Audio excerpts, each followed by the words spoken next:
মানুষ মৃত্যুকে ভয় পায় না, নাকি মৃত্যুকে ভুলে থাকে? আসসালামু আলাইকুম ওয়া রাহমাতুল্লাহি ওয়া বারাকাতুহু। একটা প্রশ্ন দিয়ে শুরু করি। আপনি কি মৃত্যুকে ভয় পান? অনেকেই হয়তো বলবেন, হ্যাঁ ভয় পাই। কিন্তু একটু গভীরভাবে চিন্তা করুন, যদি সত্যি আমরা মৃত্যুকে ভয় পেতাম, তাহলে কি এত সহজে পাপ করতে পারতাম?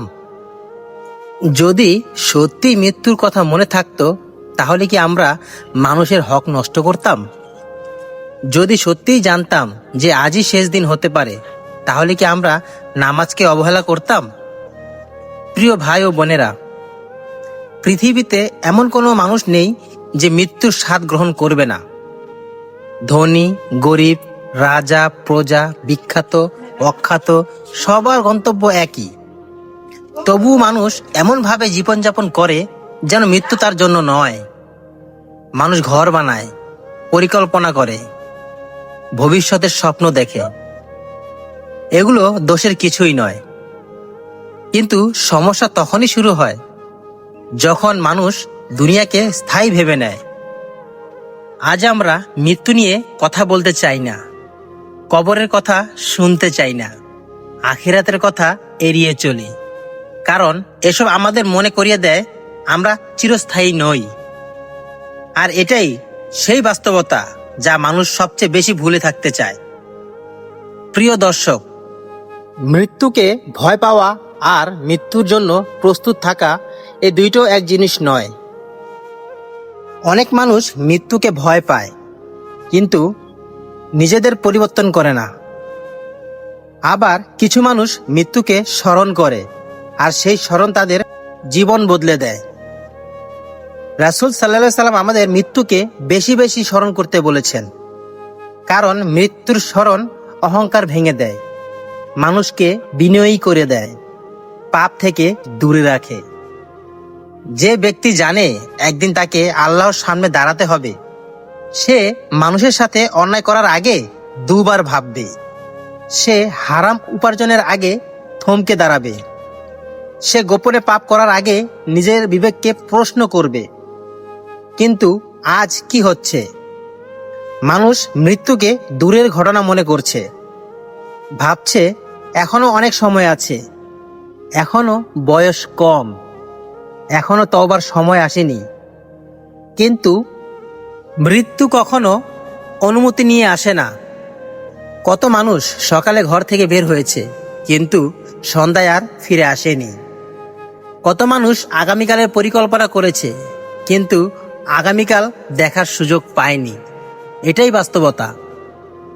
আর সবচেয়ে আশ্চর্যের বিষয় হলো, আমরা জানি আমরা মরব, আমরা নিশ্চিত জানি, তবু আমরা এমনভাবে বাঁচি যেন মৃত্যুর সাথে আমাদের কোনো সম্পর্ক নেই।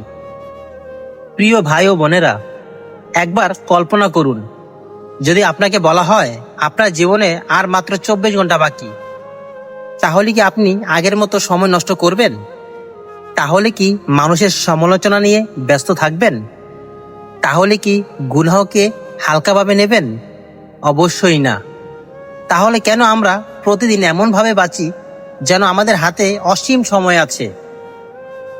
মনে রাখবেন, মৃত্যুর কোনো শেষ নেই। মৃত্যু হলো এক জগৎ থেকে আরেক জগতের যাত্রা। প্রশ্ন হলো, আমরা কি সেই যাত্রার জন্য প্রস্তুত? আমাদের নামাজ কি প্রস্তুত? আমাদের আমল কি প্রস্তুত?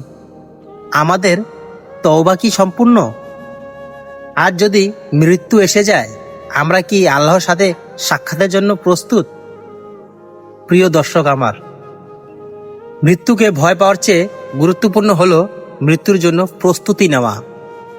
কারণ ভয় আপনাকে কিছু সময় কাঁদাবে, কিন্তু প্রস্তুতি আপনাকে আখিরাতে সফল করবে। তাই আজ থেকেই সিদ্ধান্ত নিন, নামাজকে গুরুত্ব দিবেন, মানুষের হক আদায় করবেন, গোপনে ভালো কাজ করবেন, আর প্রতিদিন নিজেকে মনে করিয়ে দিবেন, আমি চিরস্থায়ী নই। শেষে আমি একটা কথা দিয়েই শেষ করতে চাই, যে ব্যক্তি মৃত্যুকে স্মরণ করে সে দুনিয়াকে সঠিকভাবে বুঝতে শেখে। আর যে ব্যক্তি মৃত্যুকে ভুলে যায় সে দুনিয়ার মোহে হারিয়ে যায়। আল্লাহ তাআলা আমাদের সবাইকে মৃত্যুর আগে তওবা করার, নেক আমল করার এবং ঈমানের সাথে তার কাছে ফিরে যাওয়ার তৌফিক দান করুন। আমিন। আসসালামু আলাইকুম ওয়া রাহমাতুল্লাহি ওয়া বারাকাতুহু।